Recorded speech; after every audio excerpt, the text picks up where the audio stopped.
Assalamualaikum students, welcome to this sixth video lecture of diversity among animals. In today's video, we are going to discuss about the sixth phylum, which is phylum Annelida. But before proceeding toward phylum Annelida, let me give you a brief overview of the previous phylum, क्योंकि जितना आप लोग recall करेंगे उतनी ही आपकी memory strong होगी. So students, हमारे पास total 10 phylum है फर्स्ट ईयर बायोलॉजी में, जिनके नामों के सीक्वेंस को आप लोगों ने डिस्टर्ब नहीं होने देना और उनको आपने सीक्वेंस में याद रखना है. The first phylum was Phylum Porifera, the second was Nigeria, the third was Platyhelminthes, the fourth was Aschelminthes and the fifth was Mollusca. अगर इनके कॉमन नेम्स के हवाले से डिस्कशन की जाए तो फाइलम पोरिफेरा जो कि सबसे फर्स्ट फाइलम है उसे आप कॉमनली स्पॉन्जेस का नाम देते हैं. फाइलम नाइजेरिया को जो कि सेकंड फाइलम है उसे आप लोग स्टिंगिंग सेल्ड ऑर्गेनिजम्स का नाम देते हैं. प्लेटीहेलमिंथस को फ्लैट वॉर्म्स का नाम दिया जाता है. एस्केलमिंथस को नीमाटोड्स या राउंड वॉर्म्स का नाम दिया जाता है. और मोलस्का को शेल्ड ऑर्गेनिजम्स या सॉफ्ट बॉडीड ऑर्गेनिजम्स का नाम दिया जाता है. और फाइलम एनिलिडा जो कि हमारी सिक्स्थ फाइलम है, इन्हें सेगमेंटेड वॉर्म्स का नाम दिया जाता है. अगर हम बॉडी सिस्टम्स के हवाले से डिस्कशन करें तो फाइलम पोरिफेरा जो कि सबसे फर्स्ट फाइलम थी वो सबसे सिंपलेस्ट ऑर्गेनिजम्स पर मुश्तमिल थी. इसीलिए आपने वहाँ पे देखा था कि हर चीज़ में उनकी सादगी झलक रही थी.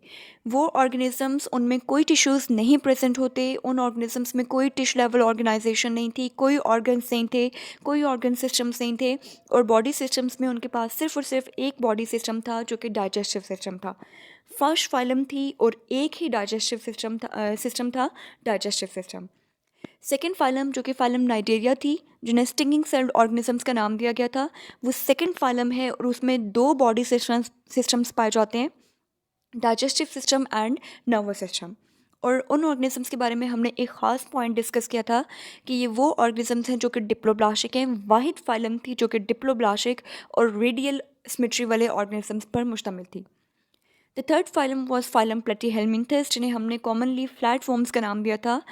और यहाँ पे आपने देखा था कि ये थर्ड ही फाइलम थी और तीन ही इनके अंदर बॉडी सिस्टम्स पाए जाते थे, डाइजेस्टिव सिस्टम और नर्वस सिस्टम के साथ साथ यहाँ पे एक्सक्रीटरी सिस्टम भी पाया जाता था, जिसे आपने कहा था कि वो बेसिकली फ्लेम सेल्स पर मुश्तमिल है, प्रोटोनेफ्रिडिया पर मुश्तमिल है.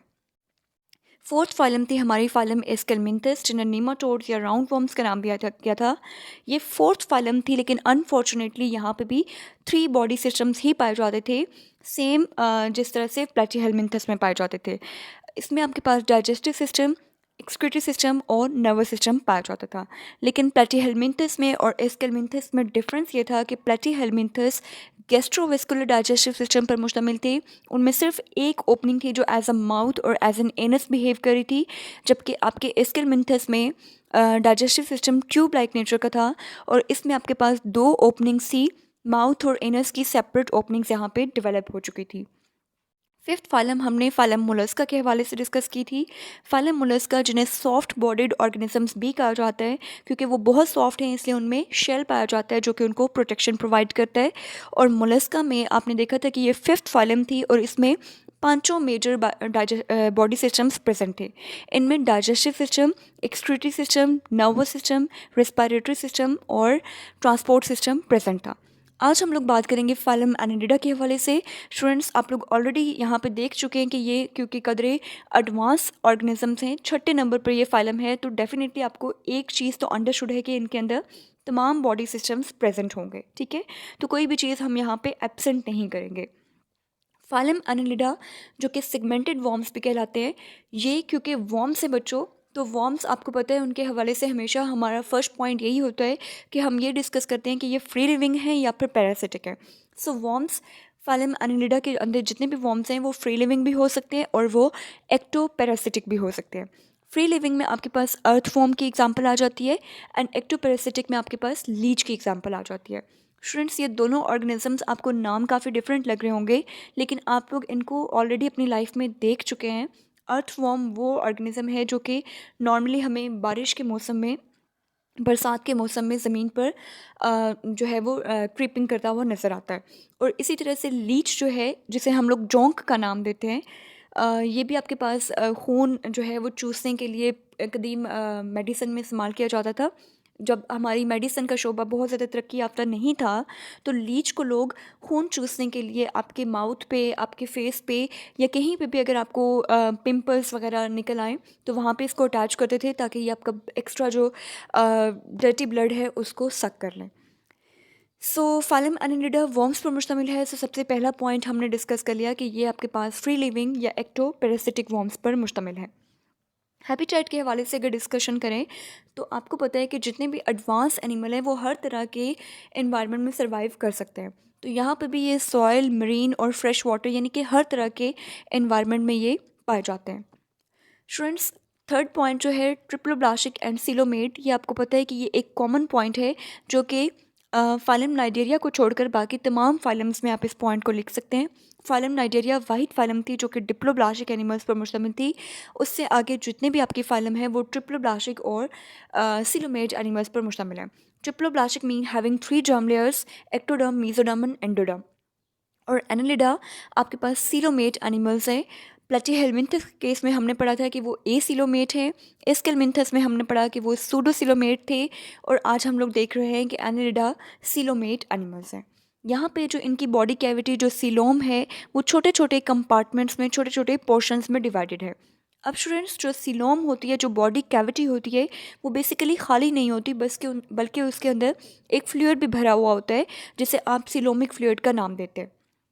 सो यहाँ पे भी सीलोम के अंदर फ्लूइड भरा हुआ है जिसे आप सीलोमिक फ्लूइड का नाम दे रहे हैं, और सीलोमिक फ्लूइड सर्व करता है as a hydrostatic skeleton.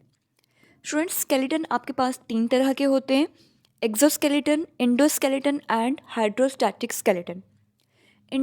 Skeleton वो स्केलेटन है जो कि ह्यूमन बींग्स में पाया जाता है। आपको पता है कि ह्यूमन बींग्स की जितनी भी बोन्स हैं वो बॉडी के अंदर हैं, तो वो इंडोस्केलेटन है। इसी तरह से कॉकरोचेस वगैरह में जो स्केलेटन पाया जाता है वो एक्सोस्केलेटन होता है कि उनका सारा फ्रेमवर्क जो है वो बॉडी के बाहर पाया जाता है। और हाइड्रोस्टैटिक स्केलेटन वो स्केलेटन है जो कि बेसिकली प्रॉपर बोन्स पर नहीं बल्कि वाटर या फिर डिफरेंट फ्लूइड्स पर मुश्तमिल होता है और बॉडी को सपोर्ट प्रोवाइड करता है। सो एनालिडा के अंदर जो बॉडी को प्रोटेक्शन या बॉडी को सपोर्ट प्रोवाइड करने वाला स्केलेटन है वो हाइड्रोस्टैटिक नोयत का है, हाइड्रोस्टैटिक नेचर का है। मूवमेंट के हवाले से अगर डिस्कशन करें सो ये वॉर्म्स हैं, और आपको पता है कि वॉर्म्स में क्रीपिंग मूवमेंट्स होती हैं, वॉर्म्स रेंग रहे होते हैं ज़मीन के ऊपर। सो यहाँ पे भी जो मोशन है वो सर्कुलर एंड लॉन्गिट्यूडिनल मसल्स के थ्रू है। स्टूडेंट्स, आपकी मूवमेंट जो है या लोकोमोशन जो है वो हमेशा ही मसल्स के थ्रू होती है। मसल्स आपकी बॉडी में किसी भी बॉडी को मूवमेंट में या लोकोमोशन में हेल्प आउट करते हैं। तो यहाँ पर भी मसल्स हैं जो कि सर्कुलर एंड लॉन्गिट्यूडिनल हैं, यानी कि कुछ मसल्स हैं जो कि बॉडी में सर्कुलर वे में अरेंज हैं और कुछ हैं जो कि लेंथ वाइज अरेंज हैं जिन्हें आपने लॉन्गिट्यूडिनल मसल्स का नाम दिया है। मसल्स के साथ साथ इन एनिमल्स में, क्योंकि ये एडवांस एनिमल्स हैं कंपैरेटिवली, इसलिए यहाँ पे कुछ फुट लाइक स्ट्रक्चर्स भी पाए जाते हैं जो कि लोकोमोशन में हेल्प आउट करते हैं, जिनका नाम है काइटी, सीटी और पैरापोडिया। सो ये तीनों नाम आप लोग याद कर सकते हैं। बच्चों, जिस तरह से इंसानों के अंदर foot as a locomotory organ help out करता है, हम लोग लोकोमोशन के लिए अपने पैरों का इस्तेमाल करते हैं, बिल्कुल इसी तरह से यहाँ पे लोकोमोशन काइटी, सीटी या पैरापोडिया के थ्रू हो रही है। रिप्रोडक्शन के हवाले से अगर डिस्कशन करें कि ये एनिमल्स अफजाइश नस्ल के लिए कौन सा तरीका जो है इनमें ज़्यादा अप्लाई होता है, तो सेक्सुअली रिप्रोड्यूस करते हैं ये लोग।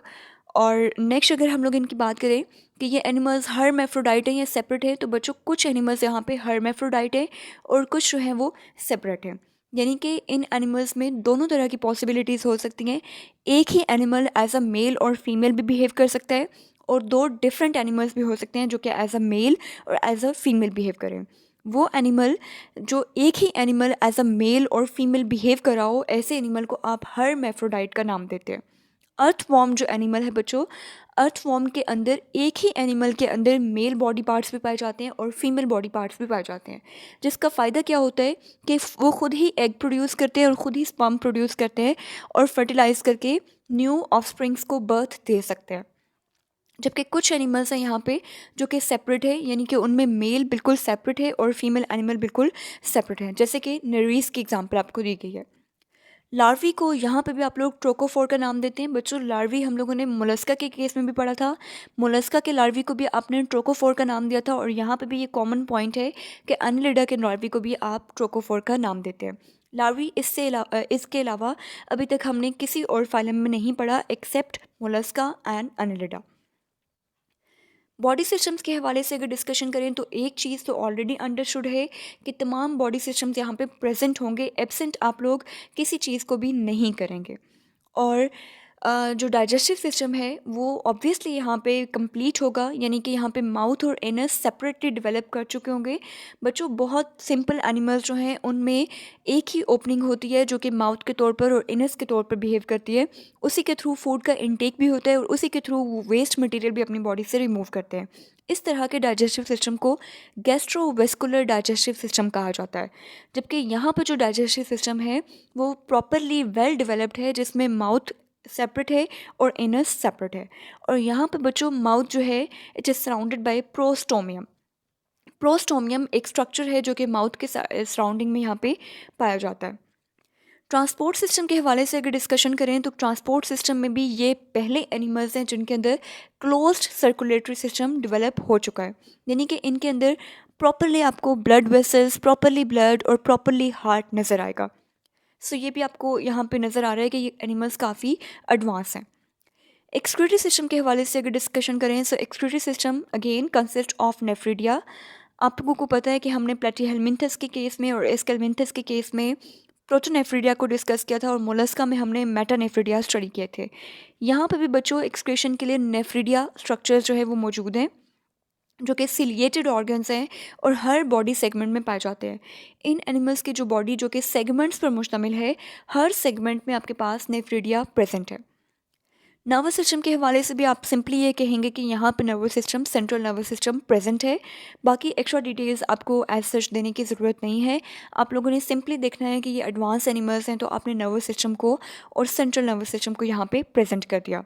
अगर इस फाइलम के करेक्टरिस्टिक एनिमल्स के हवाले से डिस्कशन की जाए सो आप देख सकते हैं कि यहाँ पे अर्थ फॉर्म, लीच और नेरीस एनिमल्स जो है वो प्रेजेंट होते हैं। So that's all about phylum Annelida. I hope कि आप लोग काफ़ी अच्छे से इन पॉइंट्स को सीख रहे होंगे और इसी तरह से कंपेयर करके आप लोगों की मेमोरी भी काफ़ी हद तक स्ट्रॉन्ग हो चुकी होगी। Thank you so much. अल्लाह हाफिज़।